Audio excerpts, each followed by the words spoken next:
Bom dia, irmãos. Saúdo a todos na graça e na paz do nosso Senhor Jesus Cristo. Que o amor de Deus nessa manhã de Páscoa possa realmente inundar o seu coração, alcançar a sua família, a sua casa, e que nós possamos ter um domingo agradável na presença do Senhor. Nós vamos dar a aula da escola dominical pela manhã e à noite, então, às 19 horas, estaremos juntos no culto da ressurreição. Alguns podem até perguntar, mas não foi a ressurreição no domingo pela manhã?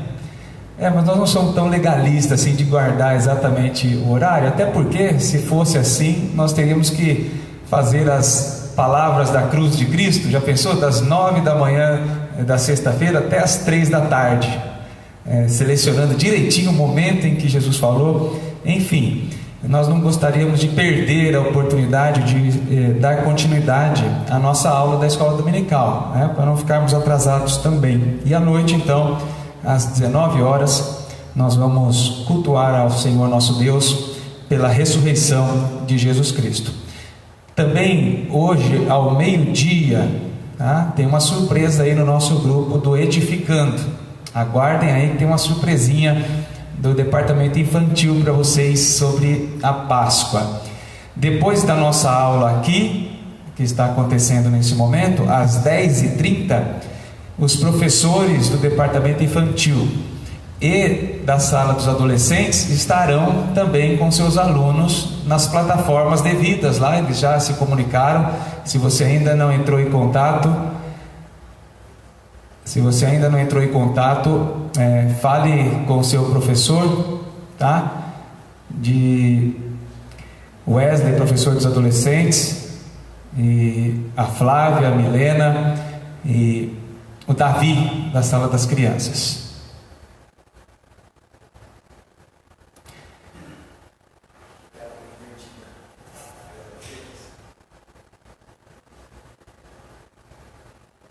Estamos só ajeitando aqui a tela um pouquinho.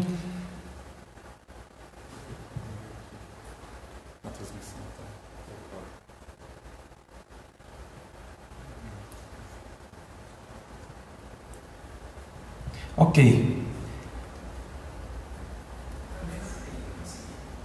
Vamos seguir. Parece que ele está com uma inversão na tela aí, dos dizeres aqui, mas eu vou estar falando. Eu creio que os irmãos vão estar acompanhando também. Dá para ler aí, forçar um pouquinho a vista, e nós vamos conseguir passar a aula mesmo assim. Abra sua Bíblia em Filipenses capítulo 1, a partir do versículo 3. Filipenses capítulo 1, a partir do versículo 3. Diz assim: dou graças ao meu Deus. Aliás, desde o versículo 1, Paulo e Timóteo, servos de Cristo Jesus, a todos os santos em Cristo Jesus, inclusive os bispos e diáconos que vivem em Filipos, graça e paz a vós outros da parte de Deus, nosso Pai, e do Senhor Jesus Cristo. Dou graças ao meu Deus por tudo que recordo de vós, fazendo sempre com alegria súplicas por todos vós, com todas as minhas orações, pela vossa cooperação no Evangelho, desde o primeiro dia até agora. Estou plenamente certo de que aquele que começou boa obra em vós há de completá-la até o dia de Cristo Jesus. Aliás, é justo que eu assim pense de todos vós, porque vos trago no coração, seja nas minhas algemas, seja na defesa e confirmação do Evangelho, pois todos sois participantes da graça comigo, pois minha testemunha é Deus, da saudade que tenho de todos vós, na terna misericórdia de Cristo Jesus. E também faço esta oração, que o vosso amor aumente mais e mais em pleno conhecimento e em toda percepção, para aprovardes as coisas excelentes e serdes sinceros e inculpáveis para o dia de Cristo, cheios do fruto de justiça, o qual é mediante Jesus Cristo para a glória e louvor de Deus. Até aqui, nós vamos orar, e eu vou pedir para o nosso irmão Alexandre enquanto eu oro aqui, ele está nos ajudando, né? Ele inverter aqui a nossa câmera, se rodar, né? Se colocar ela filmando para frente, inverter enquanto nós oramos aqui. Não que nós vamos fazer oração para isso, eu já ia orar mesmo, né? Mas enquanto isso o irmão consegue inverter e achar a posição aqui para nós. Senhor nosso Deus, cuida das nossas vidas agora, do nosso coração.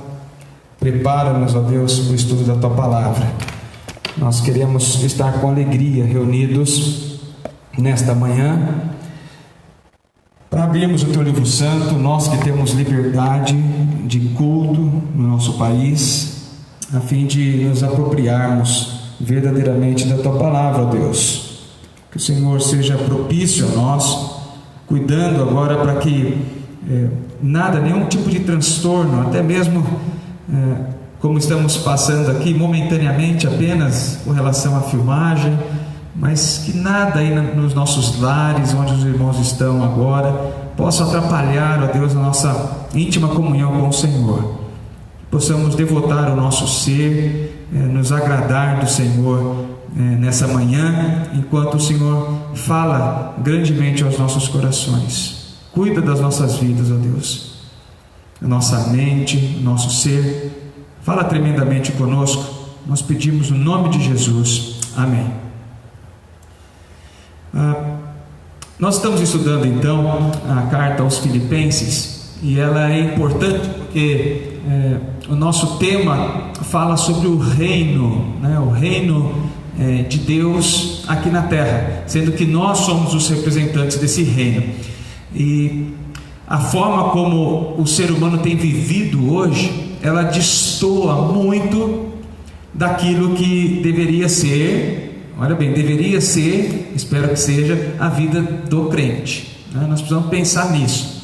Nós não podemos estar nos igualando, né? Mas modelando a esse mundo, mas transformando, diz a palavra do Senhor lá em Romanos. Então, por isso a nossa ideia de estudarmos a carta aos Filipenses, porque fala desses cidadãos do reino comprados pelo sangue de Cristo, esse que nós estamos comemorando na Páscoa, porque é a passagem da morte para a vida, e ressurretos, formando um único corpo. As primícias desse corpo, Jesus Cristo, já ressurgiu, e depois seremos nós todos ressurretos, glorificados com corpos incorruptíveis. Para isso, precisamos estar atentos e verificar no nosso coração, através do estudo, por exemplo, da carta aos Filipenses, se somos realmente esses cidadãos do reino.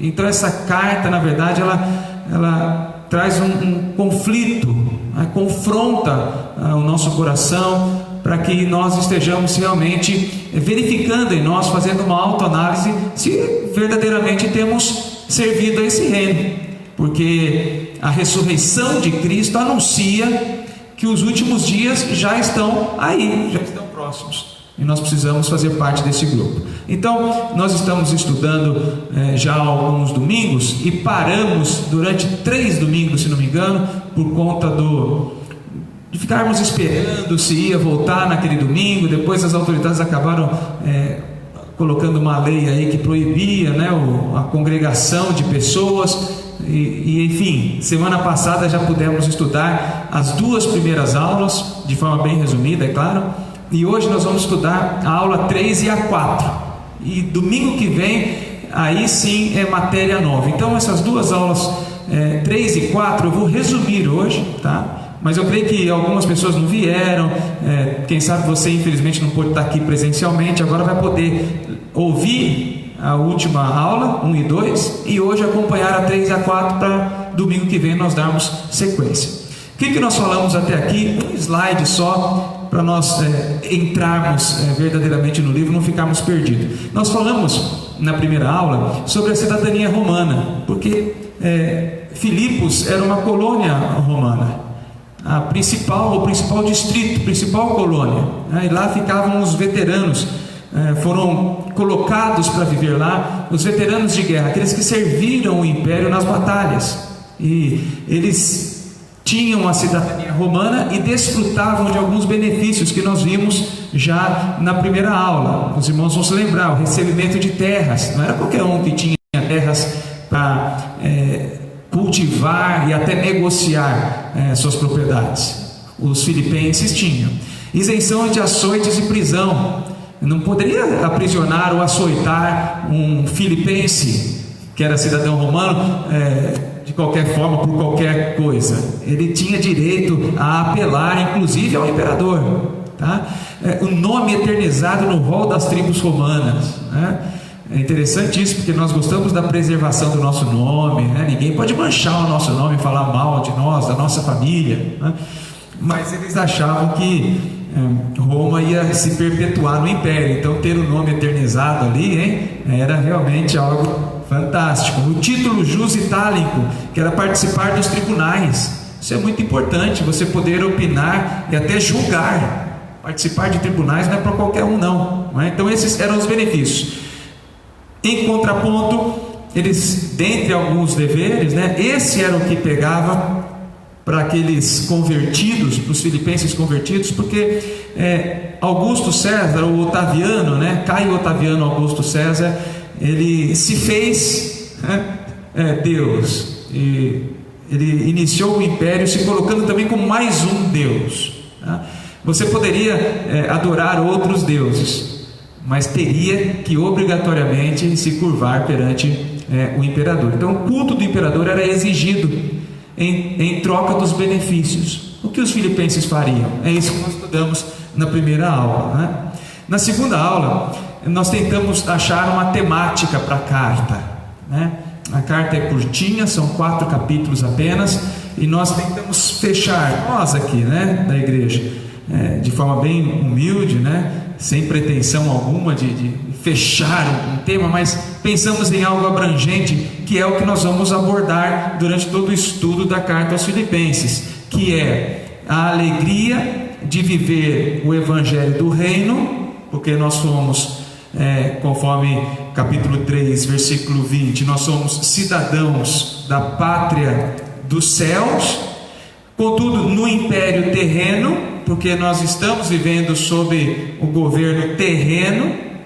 mas estamos aguardando o rei. Então há esperança para nós aguardamos. Alegria de viver. Paulo no capítulo 1, versículo 27, ele diz: vivei. Essa palavra vivei é como cidadãos dos céus aqui na terra. Então vivei como cidadãos dos céus aqui na terra. Vivei o evangelho do reino aqui na terra, aguardando o rei, esperando pelo rei. Agora nós vamos entrar definitivamente na carta e estudar, foi o que nós já vimos um pouco na aula 3, como é ser cidadão do reino. E nós intitulamos isso, ser cidadão do reino, em outras palavras, é ser escravo de Cristo, escravo de Cristo.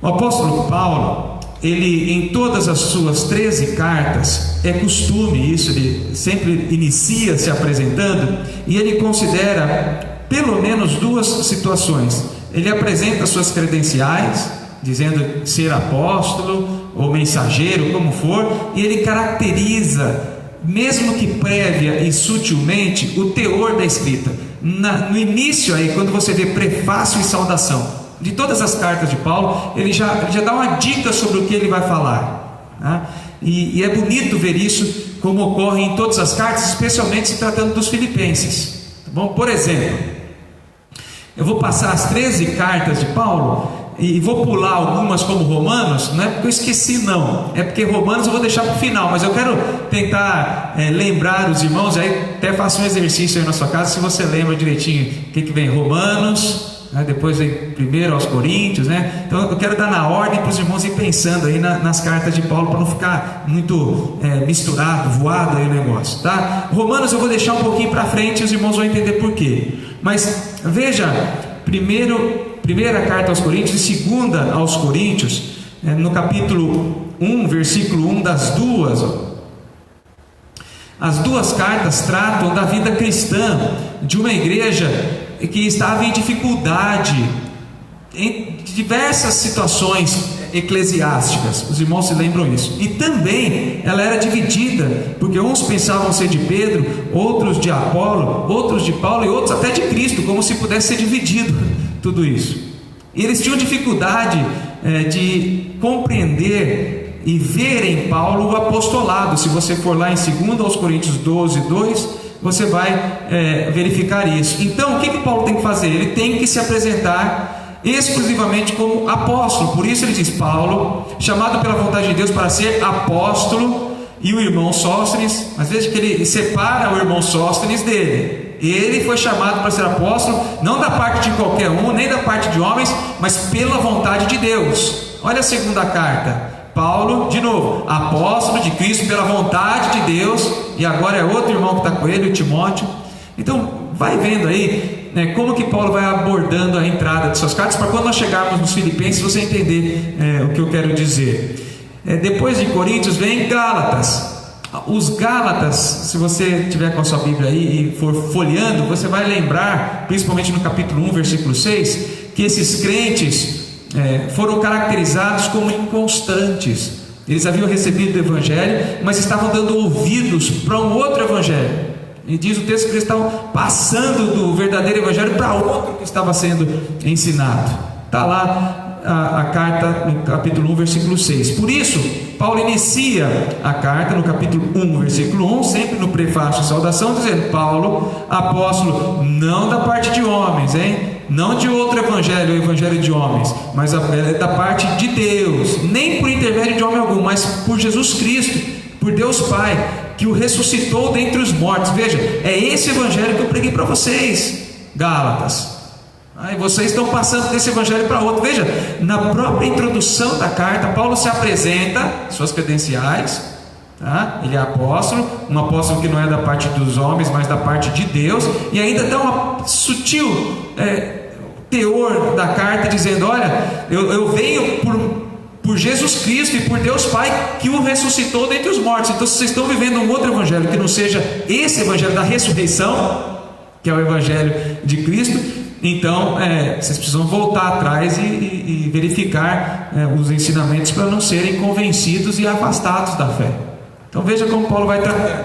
Depois de Gálatas vem Efésios, e nós lembramos que os Efésios eram da cidade de Éfeso, e Éfeso era o centro da religiosidade pagã. Lembra da deusa Diana? Você vai se lembrar do quanto Paulo e seus cooperadores sofreram perseguição por causa de realizar curas ali, sinais, e eles queriam que Diana até tinha um lucro em cima dessa deusa, forjada por eles mesmos, porque eles vendiam lá os aparatos todos da idolatria, Então Paulo faz menção àqueles verdadeiros santos, porque os deuses, no mundo afora aí, eles se consideram como santos, uma divindade, é santo, separado, Mas nós, os crentes, somos os santos nesse mundo, porque somos separados deste mundo, porque somos cidadãos celestiais. E Paulo então quer dizer isso aos Efésios. Ele faz menção àqueles verdadeiros santos, que foram realmente separados e santificados para viver mesmo no meio dessa idolatria toda.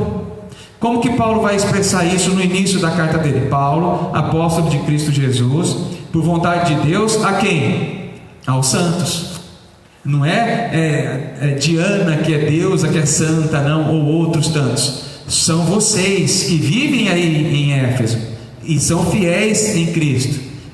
Nos escolheu nele para sermos santos e irrepreensíveis, diz o versículo 4 do capítulo 1. Então é bonito como na Bíblia nada está aí por acaso, tudo tem um seu motivo, e Deus inspira os escritores das cartas, dos livros, até no início, até na saudação, para fazer todo o sentido, para nós compreendermos muito a inspiração das Escrituras através do Espírito Santo. Depois de Efésios vem Filipenses. Então eu guardei Romanos, vou guardar Filipenses também, os irmãos vão entender o porquê mais à frente, tá? Colossenses. Paulo queria estimular os crentes de Colossos a não ceder às influências da filosofia judaica. Os colossenses sofriam muito com isso, influência grega, devendo permanecer fiéis e leais a Cristo, porque Cristo, Ele era tudo, tá? Então ele inicia a carta com esse propósito aos colossenses. Paulo, apóstolo de Cristo Jesus, por vontade de Deus, e o irmão Timóteo, aos santos e fiéis irmãos em Cristo Jesus. Não cedam às influências da filosofia, a influência da filosofia grega. Permaneçam fiéis. Fiéis, essa palavrinha é nova, tá vendo? Permaneçam fiéis a Cristo, irmãos em Cristo. Então, essa é a abordagem de entrada de Paulo aos Colossenses. Aos Tessalonicenses é até fácil, né? Porque nós lembramos que os Tessalonicenses eram aqueles crentes modelo. Lembra que fala lá no início da carta? E o exemplo deles repercutiu tanto na Acaia como na Macedônia, as regiões gregas da época, né? Então, já aos Tessalonicenses, visto se tratar de uma igreja exemplar de vida cristã, obviamente não perfeita, mas dentre aquelas, uma das mais exemplares, né?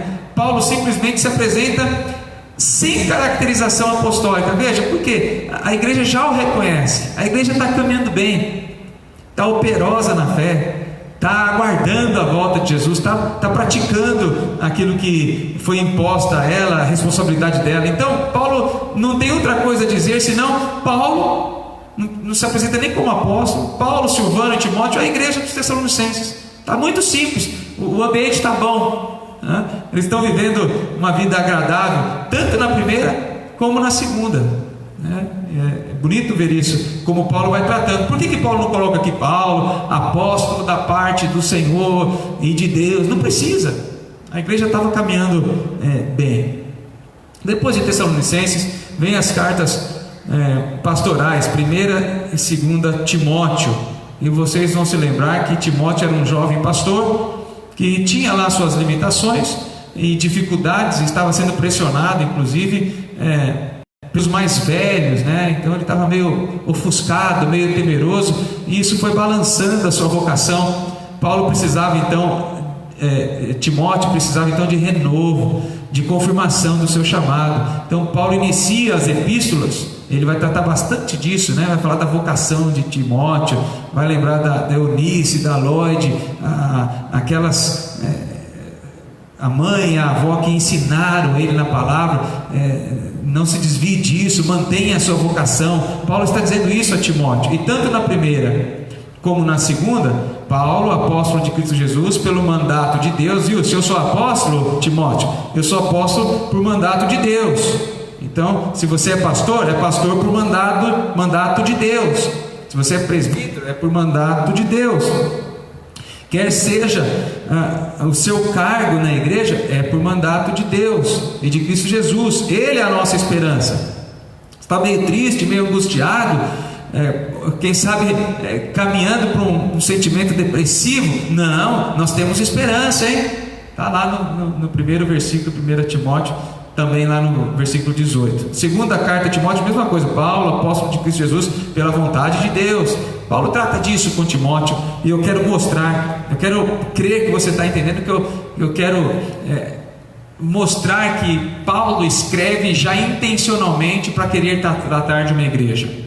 Ele se apresenta, ou apresenta suas credenciais, mas logo na introdução ele já diz, mais ou menos, de forma sutil, né? Ele vai abordar isso durante a carta, aquilo que ele deseja daquela igreja. Tito, eu vou passar também, então eu passei até agora, Romanos, Filipenses, tem um porquê disso, Tito, e aí nós vamos para Filemon. Então 4 cartas eu passei direto das 13. Por quê? Romanos, Filipenses, Tito e Filemon, Paulo se apresenta como servo ou como prisioneiro, porque realmente ele estava vivenciando isso em algemas, em cadeias, tá? Contudo, a Filemon, a palavra usada para prisioneiro ou servo é diferente daquela usada, por exemplo, aos Filipenses. Por isso que eu queria comparar, porque alguém pode ler depois e falar: Paulo também se apresenta a Filemon como servo, como escravo, como prisioneiro, mas é diferente. A Filemon, Paulo estava preso em Roma, então faz um pedido a Filemon em favor de Onésimo. Contudo, a palavra usada aqui para prisioneiro, no versículo 1, né, de Filemon 1, prisioneiro, talvez na sua versão esteja encarcerado, algemado, ou escravo, né, porque é um prisioneiro. a palavra usada aqui não é a mesma palavra usada, por exemplo, na carta aos Filipenses, tá? As 3 outras cartas, Paulo se apresenta como escravo, com essa palavrinha aqui grega, doulos, que é um escravo, alguém que é obediente, alguém que é fiel, alguém que é leal, alguém que é submisso. Como eu disse a Filemon, a palavra é desmios, que é algemado. Então eu já mostro também que a Filemon está querendo dizer simplesmente que ele está encarcerado, algemado, tá? Mas aos romanos, a Tito e aos filipenses, a palavra é doulos, de servo, de escravo, tá? Um escravo, não no sentido negativo da palavra. Nós temos tendência a entender escravidão como algo negativo, porque foi assim há algum tempo no nosso país. Mas a escravidão aqui não é aquela que leva alguém a sofrer, né? É aquela que leva o escravo a ser obediente, fiel, leal, submisso, tá bom? Aos romanos, esses crentes viviam exatamente no centro do Império Romano, em Roma, né? Lá estava o imperador. Então Paulo quer mostrar que mesmo lá, perante o imperador, eles deveriam permanecer servos do único imperador ou rei, Jesus. Então Paulo se apresenta dessa forma: Paulo, servo de Jesus Cristo, chamado para ser apóstolo. Então ele está cuidando já dos romanos que vivem lá no centro do império, né? A Tito, um outro jovem pastor, Paulo, assim como fez a Timóteo, estimula Tito a cuidar, a zelar, a liderar a igreja como um servo de Cristo. Visto que ele é servo, escravo de Jesus, então ele tem que cuidar da igreja de Jesus com zelo, liderar bem, tá? Estimular os crentes. E é isso que Paulo fala a Tito. Paulo, servo de Deus e apóstolo de Jesus Cristo, né? Servo, de novo aqui, o doulos, né? Escravo de Deus, para promover a fé. Então, para Tito era a promoção da fé dos crentes. Cuidado, zelo, liderança do pastor Tito promoveria a fé. A Tito, verdadeiro filho, segundo a fé comum. Então veja como Paulo vai descrevendo até nós chegarmos aos Filipenses. E aos Filipenses acontece alguma coisa diferente, muito bonita. Não sei se os irmãos se lembram disso. E por isso fiquei com a carta dos Filipenses no final, inclusive porque nós estamos tratando dela. Aos Filipenses, Paulo se apresenta exclusiva e simplesmente como escravo do Rei Jesus, não acrescentando credenciais, mas simplesmente se colocando na mesma situação que desejava ver nos Filipenses. Não a prisão física, não é Desmios agora, embora estivesse. Então aqui pode causar alguma dificuldade, porque realmente ele estava preso, mas não é dessa prisão que ele está falando. Ele está falando que ele está preso, mas antes disso ele está preso, cativo, escravo de Cristo, para servir a Cristo.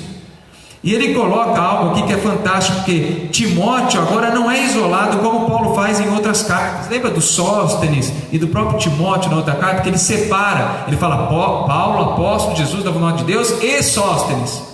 Aqui não, ele traz o companheiro que está junto com ele na mesma situação. Paulo e Timóteo, ambos servos de Cristo.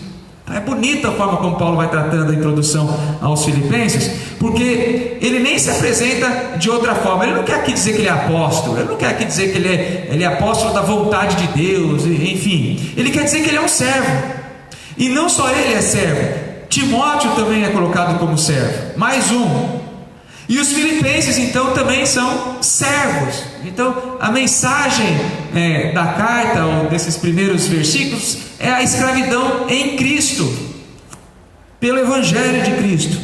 Mais uma vez eu digo, não ser escravo no sentido negativo da palavra, que só apanha, que não tem os seus benefícios, mas que é obediente, que é fiel, que é leal ao seu Senhor.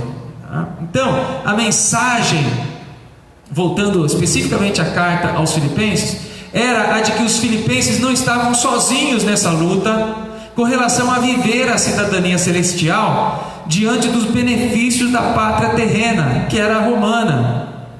Mas outros tantos, como ele e como Timóteo, por exemplo, também sofriam, mesmo não estando em Filipos, mas estavam prisioneiros de alguma forma, em algemas, mas além dessa prisão de algemas, cativos, doulos, escravos da justiça feita por Cristo. É bonita a forma como Paulo apresenta, porque ele diz àqueles crentes daquela época, e diz a nós hoje, que ele está como se estivesse junto conosco também. Nós também somos prisioneiros desse amor, dessa graça de Cristo, que conforme o capítulo 1, versículo 29, nos cativou não só pela graça de crer, mas também de padecer por Cristo.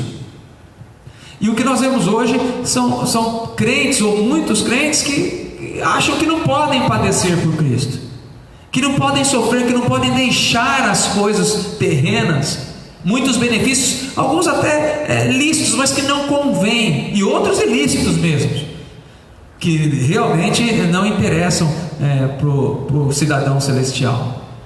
Então Paulo está confrontando a vida dos filipenses e a nossa hoje, mas dizendo: eu também sou um, eu também tenho que mortificar a carne. Ele fala em outra carta: eu também tenho que esmurrar o meu corpo todos os dias, eu também tenho que domar meu ser para não ceder às coisas dessa vida.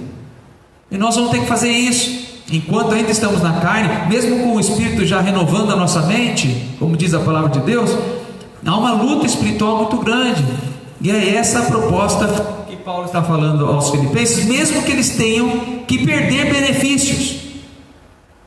Se tenho de perder família, bens, prazer, se tudo acabar, não, o hino lá do Lutero, 155, Castelo Forte. Mas é bonito cantar, é bonito falar isso para os outros, como acontece na nossa vida. Então essa é uma abordagem da carta aos filipenses muito forte. Mas é tão difícil. Ninguém disse que seria fácil. Ser escravo do Evangelho, ou seja, ser obediente, ser fiel, ser leal ao Evangelho, não é coisa simples. Nós vamos pensar nisso, tá bom? Paulo então passa a dizer que tem levantado uma petição por essa necessidade que é cabível aos crentes. Ele coloca essa petição em forma de súplica, versículo 4 do capítulo 1: fazendo sempre com alegria súplicas por todos vós em todas as minhas orações. Súplica, nós já vimos, é uma oração intensa, não é aquela oração de louvor que é pedida no culto lá para alguém, nos dirige a Deus numa oração de louvor, de gratidão. É uma súplica, uma oração intensa. E nesse contexto, muito intensa, porque os filipenses deveriam se render apenas a um rei. Eles iam perder todos os benefícios, aqueles citados lá, se não cultuassem o imperador.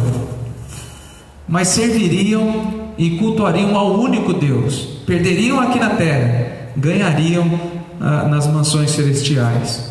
Suplicar vem da ideia do suplicante, um soldado que levava um ramo de oliveira de um exército para o outro, se entregando, se rendendo. Por isso a súplica, alguém que se rende, que se coloca sem condições mais de estar à frente daquele exército. Então ele se diz dependente, ele se diz menor.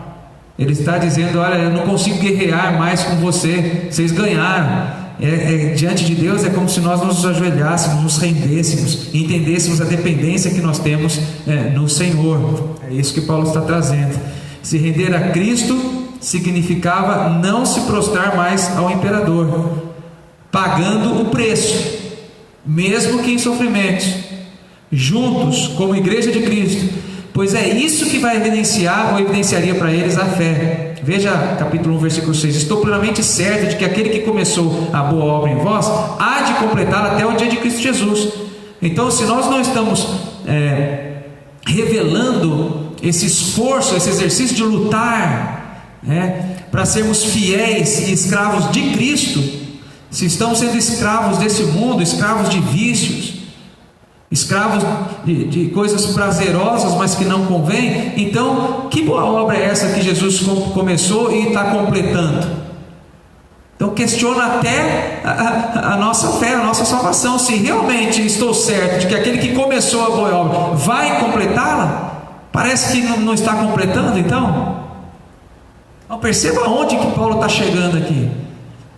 Terrível, né? Uma confrontação violenta para nós cristãos. Essa foi a terceira aula, de forma resumida aqui. Eu lembro que no dia nós exploramos bem mais ela.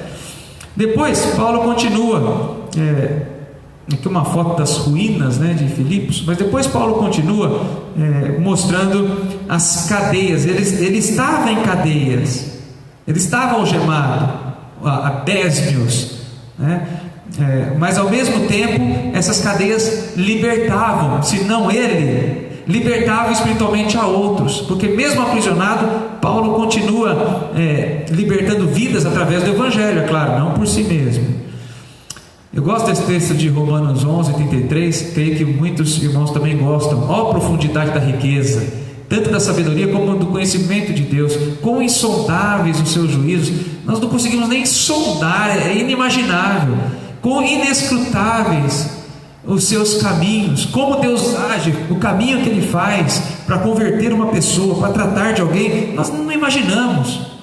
Então, uma dessas maneiras que nós nunca imaginamos é o fato de alguém estar preso e ainda assim convencer, através da mensagem da palavra de Deus, a vida de outras pessoas. Você diria, alguém está preso lá, então não pode mais falar do Evangelho, quer dizer, ali o Evangelho não vai mais anunciado. Vai, porque os planos de Deus são insondáveis e inescrutáveis. Deus pode agir mesmo assim.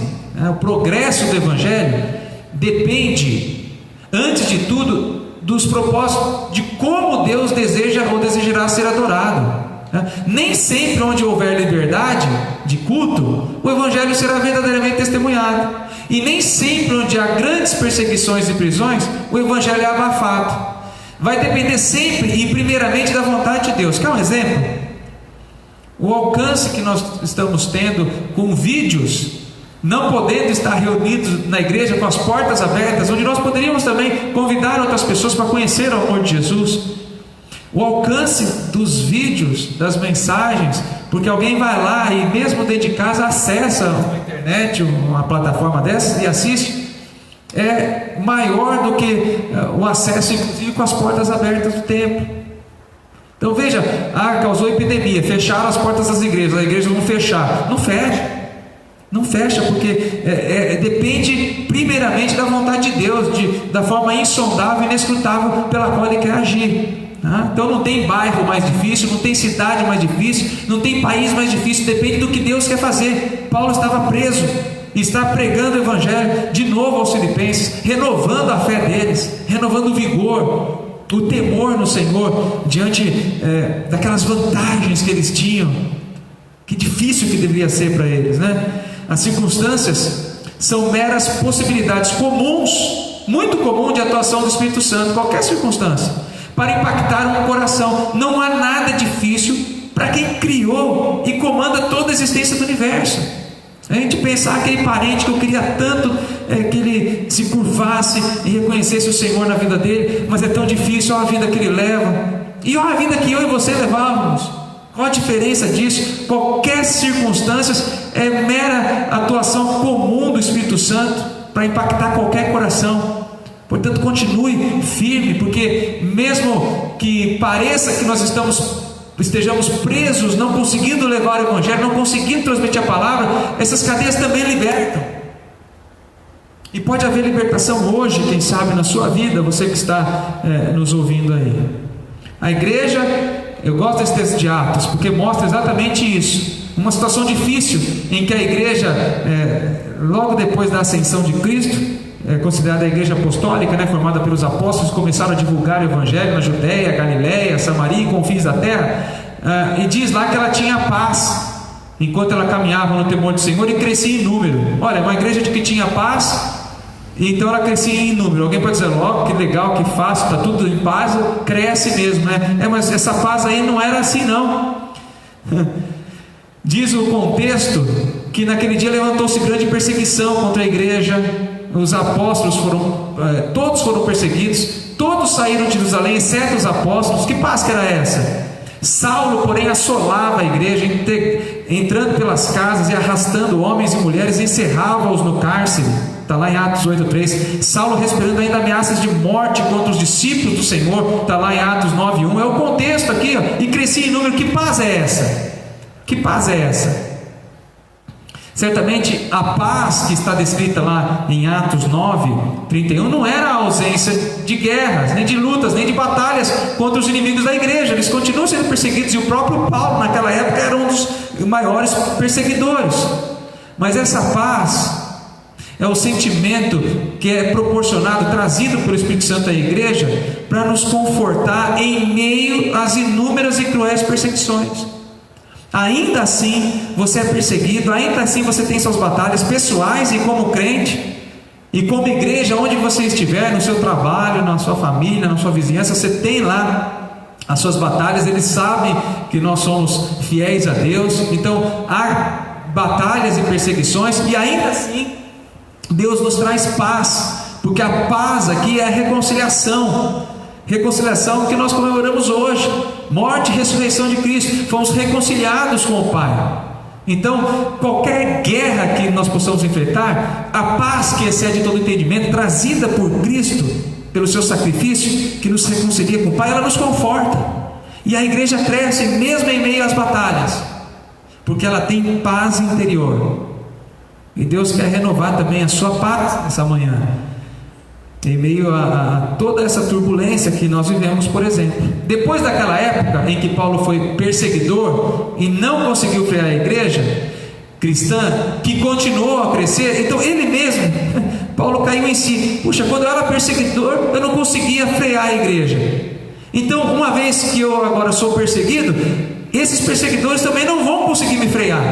Paulo vivenciou o que era tentar frear a igreja, e não conseguiu quando ele era um perseguidor. Agora ele está do outro lado, e existem perseguidores contra a igreja. E é como se ele dissesse: eu já sei como é do outro lado, eu sei que as cadeias libertam, então ninguém vai conseguir oprimir, nem barrar o desenvolvimento do Evangelho, tá? E aí nós vamos ver isso na carta aos Filipenses, nesses versículos aí, porque há um grande progresso do Evangelho, né? Paulo destaca 3 frentes de crescimento pela libertação, mesmo sobre suas cadeias, as quais ele intitula no versículo 12, a seguir aí, no contexto posterior, de progresso do Evangelho. Versículos 12 a 26 trata disso, do progresso do Evangelho de Cristo. Primeiro, porque no versículo 13 nós vemos a própria guarda pretoriana e os demais guardas também ouvindo e sendo convencidos pelo Espírito Santo do Evangelho. Paulo diz lá no versículo 13: de maneira que as minhas cadeias em Cristo, não é a cadeia algema, hein? Não é a Desmios, mas o doulos, as minhas cadeias em Cristo se tornaram conhecidas de toda a guarda pretoriana e de todos os demais. Paulo está difundindo o Evangelho na prisão domiciliar que ele estava vivendo. Lembra que a guarda pretoriana era aquela composta pelos soldados que se destacavam nas batalhas, era um grupo de elite, era a guarda do imperador, guarda dos oficiais. Eles eram muito fiéis ao imperador e aos oficiais. E pretório porque eles atuavam no lugar mais secreto da justiça romana. Como assim? São esses aí os mais difíceis, porque eram fiéis ao imperador, que Paulo está alcançando com o Evangelho. Então as cadeias libertam e levam ao progresso do Evangelho. É bonito nós vermos isso. Os homens de confiança, os melhores remunerados, com benefícios do imperador, para continuarem leais ao imperador, estão ouvindo Paulo. E não nos esqueçamos que foi nesse pretório que esse tipo de guarda, talvez não os mesmos homens, talvez sim, mas esses tipos de soldados, por exemplo, que castigaram, humilharam, açoitaram a Jesus. Marcos 15, 16 a 20, Atos 23, 35 fala que foi no pretório, pelos guardas lá do pretório, que Jesus foi tremendamente humilhado, castigado. Então veja a classe de pessoas que está se rendendo agora ao Evangelho pregado por um preso fisicamente e preso em Cristo. Então essas cadeias libertam e causam progresso no Evangelho. Imagine nós, cidadãos dos céus, qual é o nosso compromisso aqui na terra, irmãos? Comprar pão, comprar carro, comprar casa, isso é secundário. Paulo está dizendo que nós somos prisioneiros de Cristo, e nós vamos fazer com que o Evangelho tenha progresso, desenvolvimento. Estejamos atentos a isso. É para isso que você tem sido chamado, para ser cidadão celestial. As outras coisas não serão acrescentadas, elas são secundárias, mas muitas vezes tomam mais vulto do que o próprio Evangelho na nossa vida.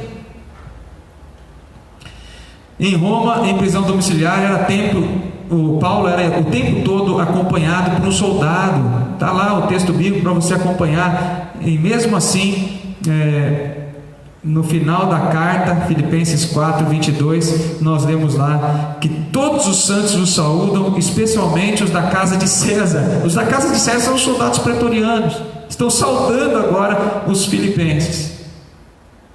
Veja que bonito.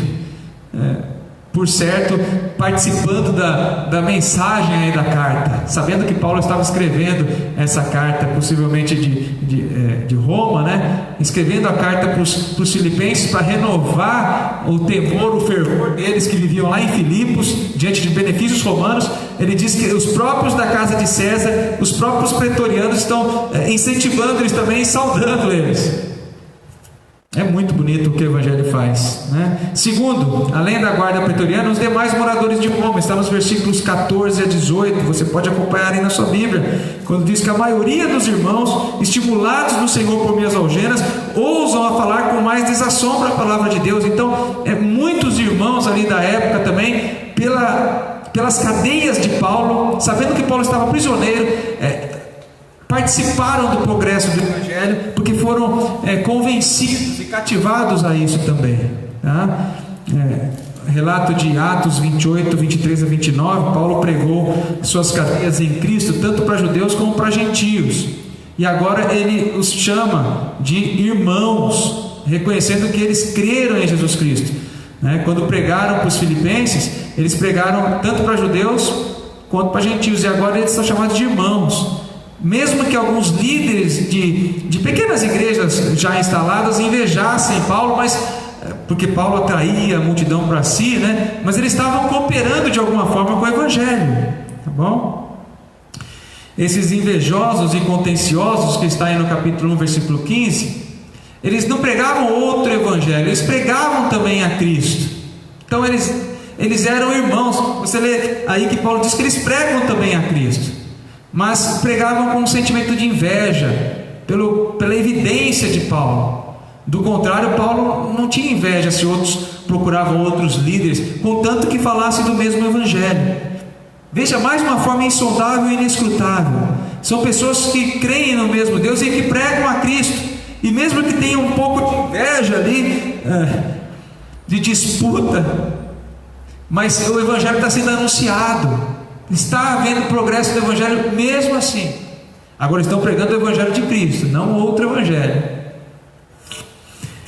Por fim, os próprios filipenses.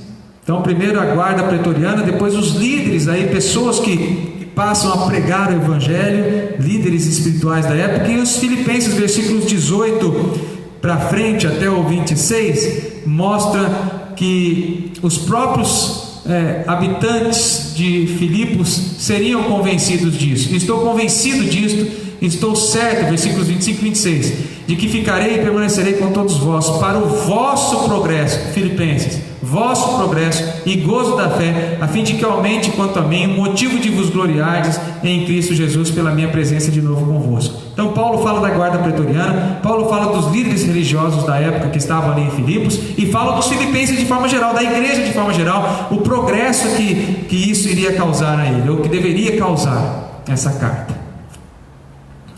Embora houvesse um desejo no coração de Paulo de rever esses filipenses, ele diz isso no versículo 24, Paulo mesmo começa a perceber que já estava chegando a sua hora, né? Ele não ia sair dessa prisão, mesmo que domiciliar, e ele diz: é melhor estar com Deus, contudo, não sem antes dizer da sua convicção aos filipenses: será Cristo engrandecido no meu corpo, quer pela vida, quer pela morte. Aí sim, aquele versículo famoso, bonito: porquanto para mim o viver é Cristo e o morrer é lucro. Tem gente que gosta desse versículo, né? E sim, então esse é o versículo que eu mais gosto. Porquanto para mim o viver é Cristo e o morrer é lucro. Bom, se é essa a verdade da sua vida, realmente, então Cristo tem que ser engrandecido tanto no seu corpo, na vida e na morte. em todos os momentos. A nossa vida tem que ser um engrandecimento de Cristo em nós. As pessoas têm que ver Cristo em nós. Caso contrário, para mim o viver não é Cristo, nem o morrer é lucro.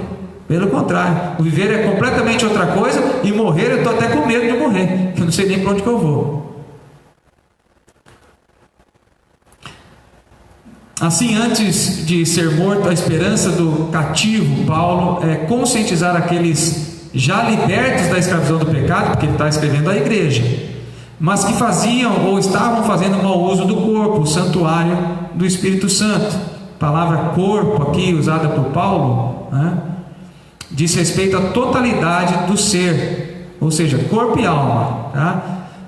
Somate que é usado e não ptomate, tá? Se fosse a palavra aqui corpo, ptomate, seria só a parte física, carne e osso. Mas Paulo usa outra palavra para corpo, ele usa somate, né? Corpo e alma. Então, o que eu penso, como eu lido com o meu corpo. Por isso que no final do capítulo 4, no versículo 8, Paulo fala: finalmente, irmãos, tudo que é verdadeiro, tudo que é respeitável, tudo que é justo, tudo que é puro, tudo que é amável, tudo que é de boa fama, se alguma virtude há e se algum louvor existe, seja isso que ocupe o vosso pensamento, enquanto cuidamos também do corpo, da carne.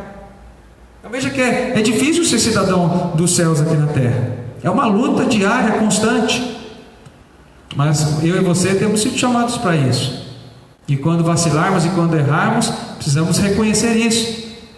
O Senhor Jesus nos perdoa enquanto confessamos e nos arrependemos. Mas é preciso haver mudança de vida. Não dá para pedir perdão e continuar, pedir perdão e continuar. Então a luta, na verdade, para nós, e até para os filipenses da época, ia muito além do que deixar os benefícios da cidadania romana e não servir o Deus imperador. E além disso, ia cuidar do corpo como o santuário do Espírito, tá? Deus tem que ser engrandecido no meu corpo, tá? E esse corpo na sua totalidade, na carne e no Espírito, na mente, no coração. Eu encerro dizendo o seguinte: em outras palavras, Paulo manifestava seu desejo enquanto escravo de Cristo, que viveria por Cristo, por Ele, e que estava pronto para morrer em lealdade, pois receberia do seu Senhor o pagamento, a recompensa pela vida eterna. Paulo tinha essa esperança. Talvez, irmãos, nós precisamos renovar a nossa esperança em Cristo. O que nós buscamos de Cristo? Para onde nós olhamos lá na frente, seguindo a Cristo? Porque parece que as pessoas não têm cuidado muito do progresso do Evangelho, através das suas cadeias, aquelas cadeias que libertam, porque não veem algo tão vistoso, tão esperado assim lá na frente. Veja que pouco se fala sobre os céus, ou novos céus e nova terra, mas se é pregado principalmente por essas igrejas heréticas, né? Falsas, evangélicas falsas, é o aqui e o agora. Tenha o seu carro, tenha a sua casa, procure isso que satisfaz seu coração. Então você não vai conseguir cuidar do corpo, da mente, de ser um cidadão celestial. É a perspectiva do porvir. Paulo via os benefícios, o que ele teria de recompensa. Por isso que era lucro para ele morrer. Ele teria recompensa, teria uma paga por isso. Que Deus te abençoe e que te leve a pensar nesse dia de ressurreição de Cristo. Qual é a sua esperança? O que você vislumbra seguindo a Cristo?